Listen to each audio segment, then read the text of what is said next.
Valia police મથકના દારૂના ગુનામાં 4 મહિનાથી વોન્ટેડ જીઆરડી જવાનને એલસીબીએ વલસાડથી દબોચ્યો.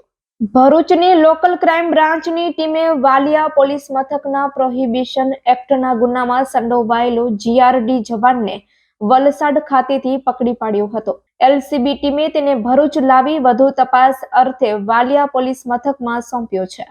ભરૂચ જિલ્લા પોલીસ વડા મયુર ચાવડાએ જિલ્લામાં નાસતા ફરતા વોન્ટેડ પેરોલ જમ્પના આરોપીઓને પકડી પાડવા આપેલી સૂચનાને આધારે ભરૂચ એલસીબીના પીઆઈ એમપી વાડાના માર્ગદર્શન હેઠળ પીએસઆઈ આર.કે. ટોરાણી સહિત સ્ટાફ પેટ્રોલિંગમાં હતો. તે દરમિયાન બાતમી મળી હતી કે વાલિયા પોલીસ મથકના પ્રોહિબિશન એક્ટના ગુનામાં સંડોવાયેલો ઉમરપાડા તાલુકાના ચોખવાડા ગામના મંદિર ફળિયામાં રહેતો અને 4 મહિના પહેલા વાલિયા પોલીસ મથકમાંથી ફરજ પરથી મુક્ત કરવામાં આવેલા જીઆરડી જવાન સંદીપ ગુમાનભાઈ વસાવા વલસાડ ખાતે ફરી રહ્યો છે.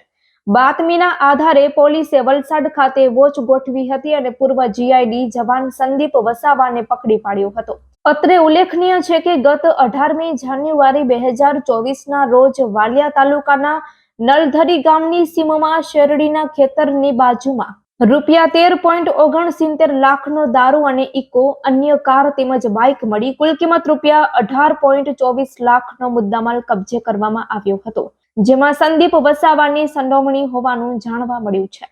Report by Ketan Mehta, Bharuch.